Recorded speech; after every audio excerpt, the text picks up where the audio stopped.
Salut, j'espère que vous allez bien. Aujourd'hui on se retrouve à mon bureau pour une vidéo qui a parlé de travail. Je me suis mis en mode travail, vous avez vu, et tout, chemise et tout, on est parti.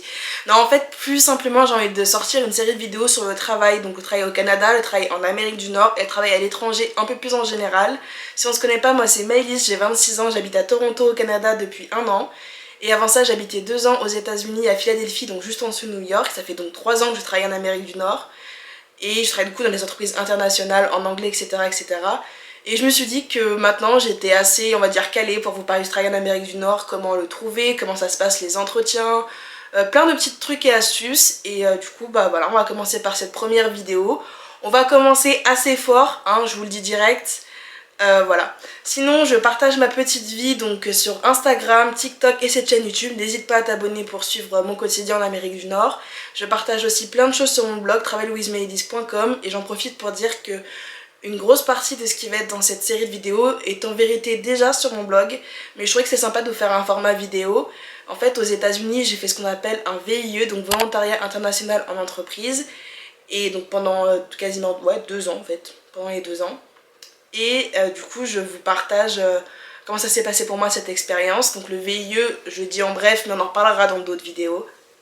C'est un contrat qui s'adresse aux personnes entre 18 et 28 ans et qui en fait permet de travailler à l'étranger, pour l'entreprise française à l'étranger pardon, et ça pour une durée entre 6 et 24 mois. Au Canada, je suis sous ce qu'on appelle un statut PVT, donc permis vacances-travail. C'est un permis de travail ouvert qui est ouvert aux gens entre 18 et 35 ans et qui te permet en fait de travailler où tu veux au Canada pendant 2 ans pour n'importe quel employeur. Moi j'ai choisi de travailler à Toronto, donc dans la province de l'Ontario qui est une province anglophone, mais tu peux travailler partout.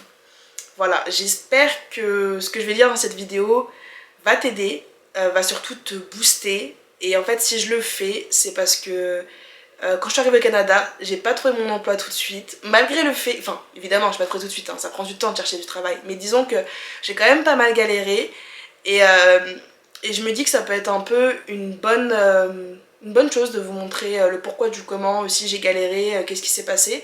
Donc ce que je vais faire, c'est qu'on va parler des 12 raisons pourquoi tu galères sûrement à trouver du travail au Canada, et je vais aussi donner évidemment des conseils et mon ressenti et mon expérience. Et aussi ce qu'il faut avoir en tête, c'est mon parcours. Donc moi je suis chargée de communication et d'événementiel, mais plus principalement chargée d'événementiel. Donc je vais sur ma 7e année d'expérience, je suis bilingue en anglais. Je disais, je travaillais 2 ans aux États-Unis et voilà, j'ai un master en communication, événementiel, etc. Je te conseille d'avoir ma vidéo sur mon parcours, ça sera plus complet que ce que je viens de dire ici, mais c'est juste pour recentrer un peu qui je suis et donner une petite idée. Voilà. Donc comme je le disais, trouver un emploi au Canada, surtout ce qu'on appelle un emploi qualifié. Donc ce qu'on appelle un emploi qualifié, c'est qualifié pour la RP. Ça veut pas forcément dire cadre, ça veut pas forcément dire voilà, gros directeur, etc.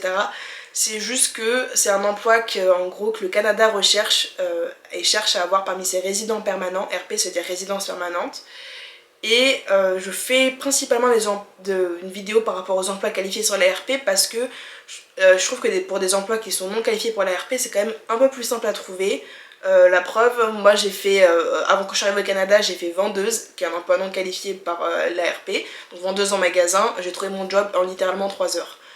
Donc j'ai envie de dire, c'est pas le plus compliqué de trouver ça.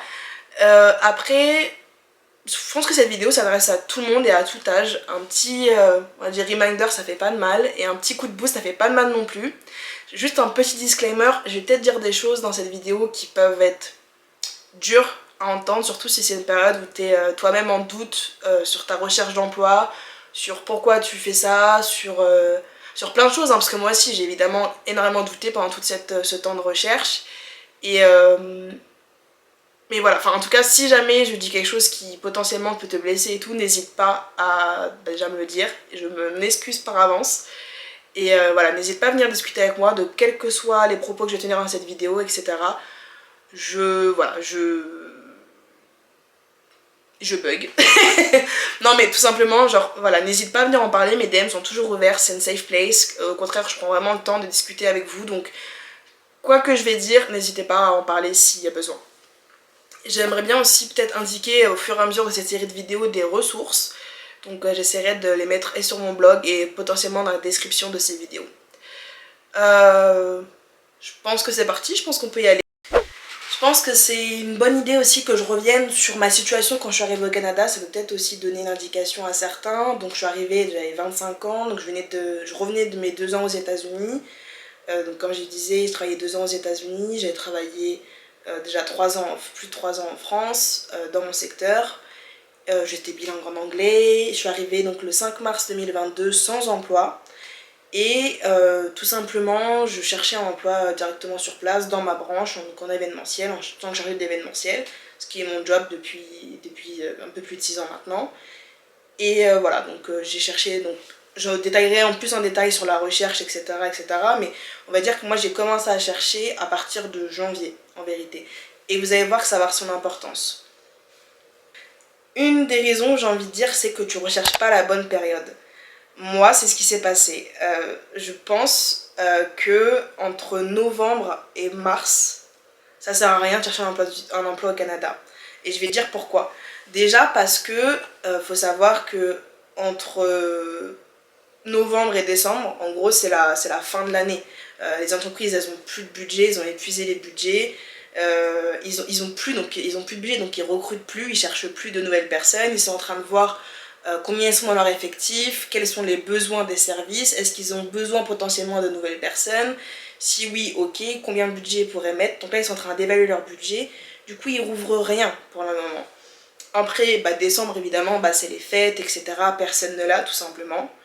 En début d'année, en début et en fin d'année en fait aussi, puisque moi je l'ai eu en fin d'année, c'est le moment où les entreprises ils ont ce qu'on appelle les annual reviews, c'est-à-dire que c'est ton évaluation en gros, comment ça s'est passé pour toi cette année, ok, t'as fait tel objectif, t'as rempli tes objectifs, oui, non. Si t'as rempli tes objectifs, potentiellement tu auras peut-être une augmentation, donc une raise. Donc c'est le moment où ils vont voir ce qui reste comme budget, calculer ce qu'ils vont avoir comme budget l'année prochaine et potentiellement ouvrir ou non des nouveaux postes. Donc ils vont d'abord augmenter les personnes qui sont déjà en poste, potentiellement, voir ensuite ce qui reste comme budget, voir ce qu'ils peuvent demander comme budget, voir ce qu'ils ont comme besoin. Ensuite, après, on a ce qu'on appelle la tax season, c'est en gros le moment où les entreprises donnent ce qu'on appelle des T4. Les T4, c'est ce qui correspond à ta déclaration d'impôt et ce qui va te permettre de faire ton tax return en fait. Et vu que c'est un peu, j'ai envie de dire, c'est un peu une sorte de clôture budgétaire pour eux, pour les entreprises en général. Donc je pense qu'ils recrutent pas à cette période-là parce que tout simplement, ils ont trop de trucs en fait. C'est là qu'ils décident des nouveaux budgets, etc. Il y a aussi les bonus. Moi j'ai reçu mon bonus d'entreprise en février. Donc voilà, c'est pareil. Donc là c'est avec le reste du budget qui reste, voilà, ils liquident ce budget-là, on va dire. Et je pense que c'est vraiment à partir de mars-avril que tu vas avoir plus d'offres d'emploi et que tu vas avoir plus d'entretiens, etc. Parce que c'est le moment où ils vont te dire ok, on a le budget pour prendre tant de personnes, on peut la payer tant, et du coup c'est parti, on cherche.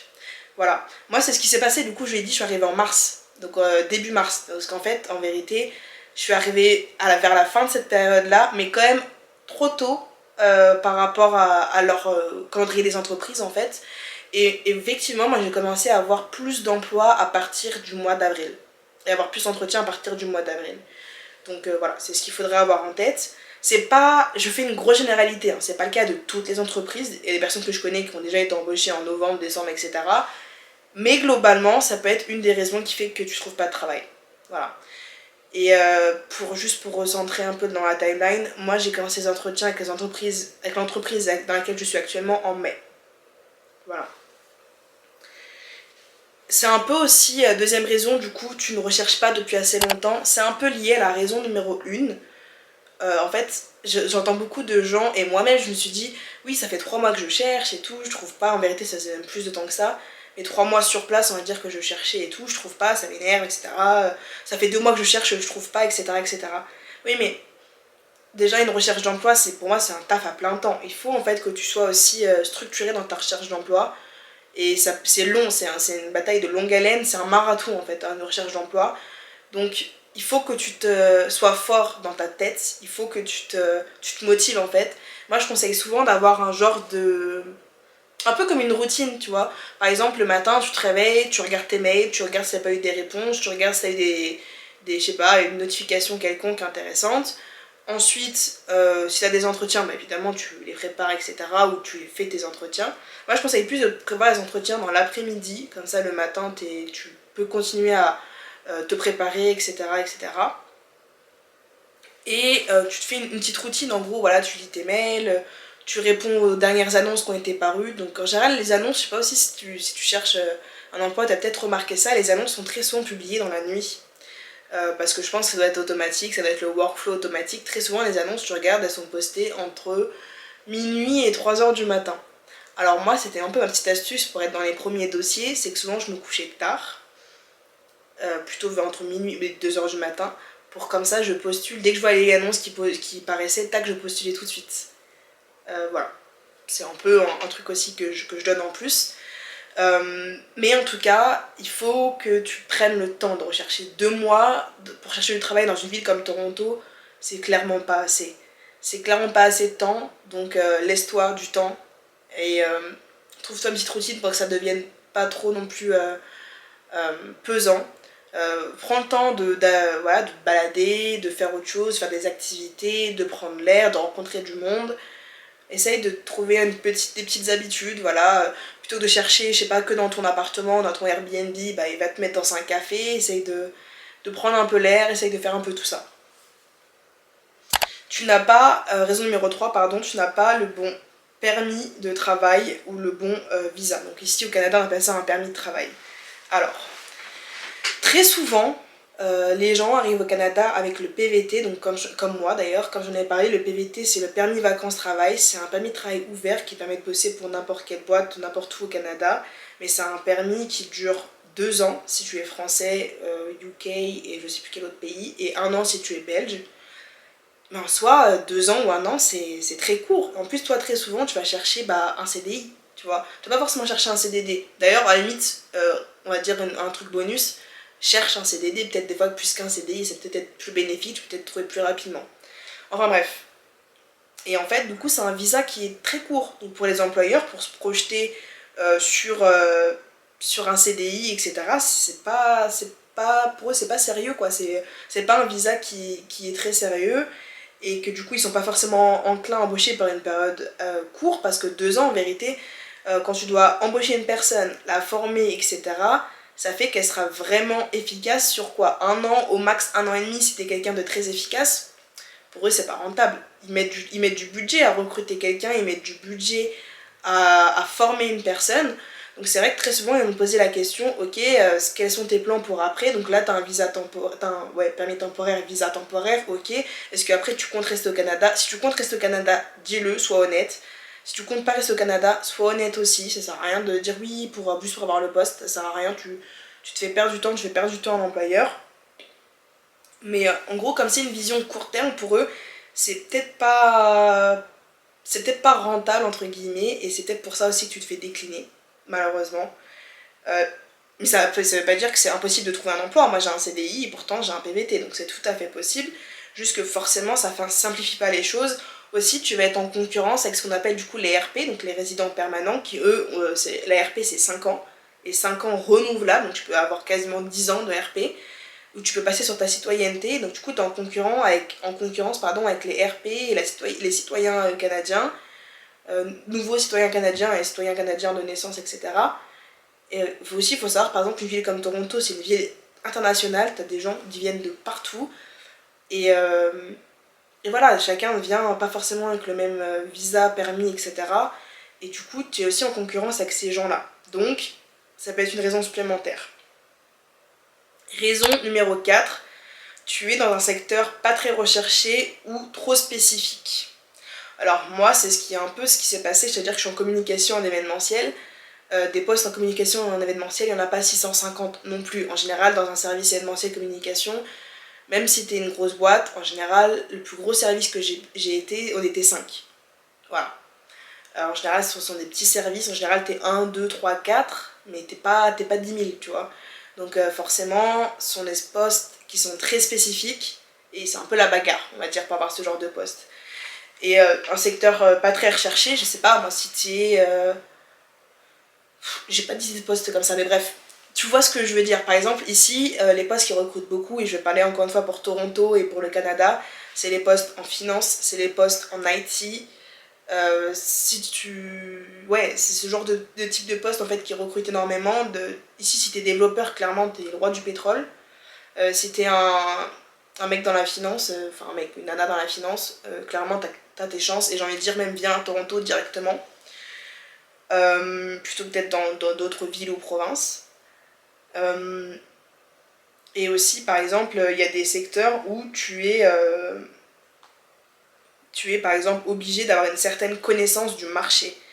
C'est-à-dire que par exemple, si tu es en RH ou en droit, bah je suis désolée, mais ça va être compliqué parce que tu connais ni le droit canadien, ni le droit du travail canadien, et du coup, forcément, ouais, ça complexifie ta recherche parce que eux, ils veulent des gens qui connaissent en fait déjà ça.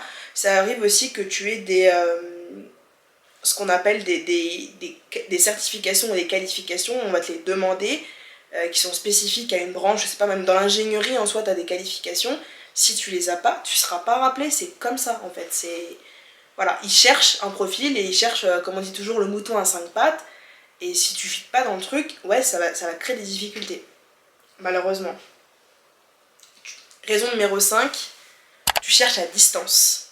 Alors ça, c'est un truc que je dis très souvent, même si moi aussi j'ai commencé à chercher à distance. En vérité, je suis arrivée au Canada en mars, début mars, j'ai commencé à chercher des janvier à distance. En fait, eux, ça peut aller très vite le recrutement. Moi, entre le moment où j'ai commencé les entretiens et le moment où j'ai commencé, il n'y a eu même pas un mois. Mais tout, hein, il y a eu tout, et j'ai eu beaucoup d'entretiens, il n'y a eu même pas un mois. Donc ils veulent que tu sois déjà sur place en fait. Pour eux c'est plus simple, ça va aller plus vite, ils vont pouvoir plus facilement te contacter, te rencontrer, échanger, etc. S'ils ont besoin de te venir, 1, 2, 3, s'ils ont besoin de te voir face à face, bah, ça sera plus simple. Donc ils vont plutôt vouloir embaucher des gens qui sont déjà sur place. Voilà. Donc je dis très souvent, oui, tu peux quand même chercher à distance, au moins ça t'entraîne à faire des entretiens, ça t'entraîne à savoir un peu ce qu'ils veulent, à savoir comment tu te situes, à connaître un peu le marché, etc. Mais pour actuellement trouver un job, va falloir être sur place en vérité. Et surtout, ça peut aller très très vite, comme je le disais, donc ils veulent aussi quelqu'un qui soit disponible rapidement. Ici, pour changer de job, il faut savoir que tu as 2 semaines de préavis. Donc en gros, toi, si t'es encore en France et que tu pars dans 1 mois et demi, 2 mois, même 3 semaines, et le mec, en 2 semaines, il est déjà sur place, et en 2 semaines, il peut être directement assis à son bureau, ils vont choisir le mec qu'il a dans 2 semaines, tu vois, c'est comme ça que ça va se jouer en fait, malheureusement. Raison numéro 6, tu cherches un niveau trop élevé. Alors, celle-là, elle peut peut-être faire mal à l'ego.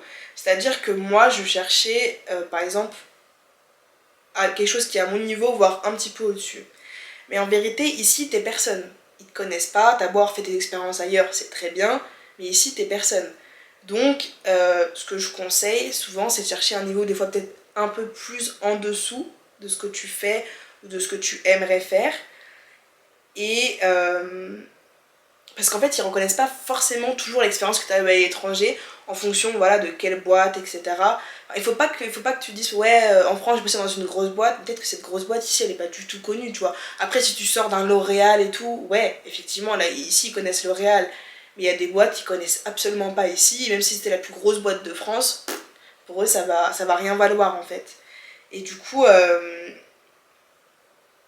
peut-être que tu cherches trop élevé, et se disent que bah, ton profil ne correspond pas. Donc des fois chercher un petit peu en dessous, quitte à ensuite monter de nouveau l'échelle dans l'entreprise, l'échelle de la hiérarchie, ça peut être simple. Sachant qu'ici, ça va très très vite à être promu. Moi en même pas 2 mois, allez, on va dire 3 mois, 2 mois et demi, 3 mois, j'ai été promue au final. Donc franchement, je pense que c'est un pari, un risque à prendre. De chercher un petit peu au-dessus. Un petit peu en dessous, pardon. Numéro 6 ou 7, je ne sais même plus à quel numéro on en est. Ça, c'est un classique et je le dis tout le temps. Ton CV ou ta lettre de motivation n'est pas au bon format. Alors quand je dis au bon format, c'est au format, ce qu'on appelle format canadien. Le CV canadien, et ça on en reparlera dans une autre vidéo, c'est assez spécifique. C'est-à-dire que t'as pas de photos, t'as pas de t'as pas de critères d'âge, eux ils aiment bien avoir, je sais pas moi, des objectifs chiffrés, vaut mieux avoir une adresse au Canada sur ton CV, il vaut mieux avoir un numéro canadien sur ton CV, il vaut mieux en fait faire le CV comme eux ils s'attendent à le recevoir. Et c'est comme ça qu'il va mieux passer. Et aussi ils font beaucoup ce qu'on appelle le format ATS. Le format ATS c'est en gros une machine qui lit ton CV. Et si t'as pas les mots qui pop, qui correspondent à l'adresse par rapport sur ton CV, en fait tu vas pas ressortir dans leurs effectifs. Surtout si tu postules sur les plateformes, par exemple sur les sites carrières des entreprises ou certaines plateformes. Je crois que LinkedIn t'as ça aussi, mais bon sur certaines plateformes en tout cas, si tu vas pas ressortir si t'as pas les bons mots-clés en fait. Et donc voilà, faut faire attention au format, faut s'adapter au pays, il faut s'adapter à ses codes, ses modes de fonctionnement. Une lettre de motivation, bah, c'est mieux qu'elle soit sur une page ou alors deux pages, mais en gros, faut faire structurer, faut l'adapter à l'entreprise, faut adapter ton wording, faut adapter... Tu peux pas envoyer trop un copier-coller puisque déjà ça se voit, enfin c'est grillé d'avance, et puis surtout c'est pas intéressant. Donc voilà, essaye de te rendre intéressant ton CV, ta lettre de motivation, c'est le premier contact que l'entreprise elle a avec toi. Bah donne-toi, t'as envie que ce premier contact il soit positif, t'as envie que ce premier contact il te donne envie de te contacter, donc vas-y. Enfin je sais pas, c'est comme sur Tinder, ta première photo de Tinder, tu mets pas une photo où t'es moche, une photo où t'es bien. Et bah là c'est pareil.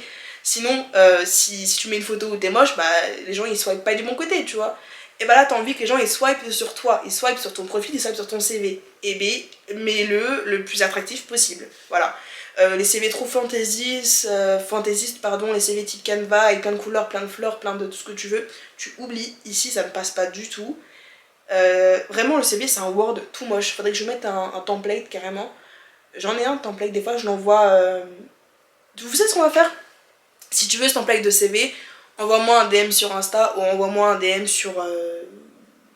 Bon, peu importe, envoie-moi un DM. Et j'enverrai le template, parce que je l'envoie, il faudrait que je le mette sur mon blog, il faudrait que je trouve un endroit où le mettre sur mon blog pour qu'il soit accessible. Enfin bref. Voilà, fais ton CV au bon format, tout simplement, pour résumer. Autre point, je sais même plus à quel numéro on en est, je suis désolée. Tu n'as pas d'expérience canadienne. Alors, l'expérience canadienne, c'est un vaste sujet.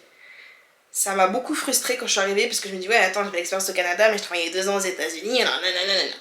Oui, mais non, t'as travaillé aux États-Unis, mais pas au Canada en fait. Eux, ils savent pas forcément si, je sais pas moi, ton permis de travail est vraiment valide, si t'es vraiment employable, si voilà. Donc on va dire qu'ils sont un petit peu frileux à l'idée de t'embaucher et que du coup il faudrait que tu ailles, faudrait que tu leur prouves en fait que t'es effectivement employable. Donc l'expérience canadienne, j'ai envie de te dire, trouve un job, peu importe. Encore une fois, je le répète, il n'y a pas de petit job. Mais trouve un job, je sais pas, moi j'ai fait vendeuse, hein, j'ai fait vendeuse en magasin, j'ai jamais vu une caisse enregistreuse de ma vie.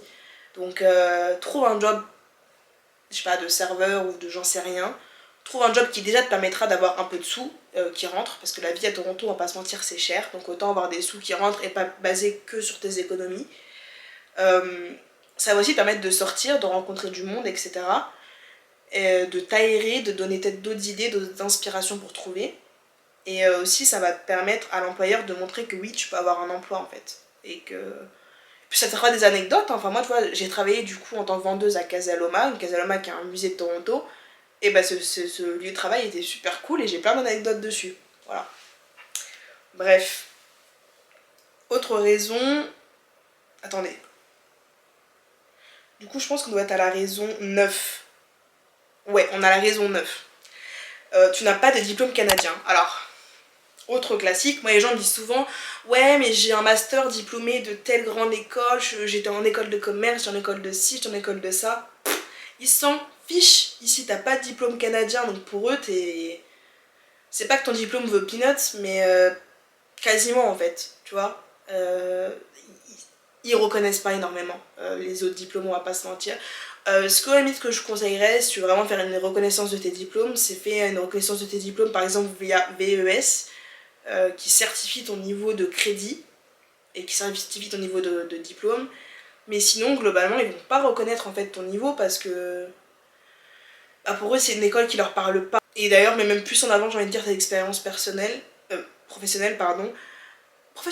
Personnelles aussi, ils aiment bien savoir un peu ton background, qu'est-ce qui t'intéresse dans la vie. mais mets plus tes expériences professionnelles en avant parce que ça sera plus parlant pour eux en fait tout simplement qu'un diplôme. Raison numéro... En fait non, c'est celle-là la raison 9. C'est pas grave. Raison numéro 9, ton anglais n'est pas au niveau. Ouais. Celle-là elle fait mal parce que je dis très souvent que pour venir travailler au Canada, t'as pas besoin d'être bilingue, et c'est vrai.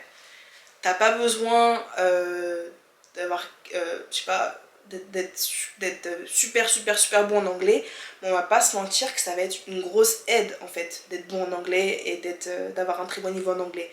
Et si t'arrives à un entretien et que t'es là, yes, I am 3 years old, non, ça va pas passer.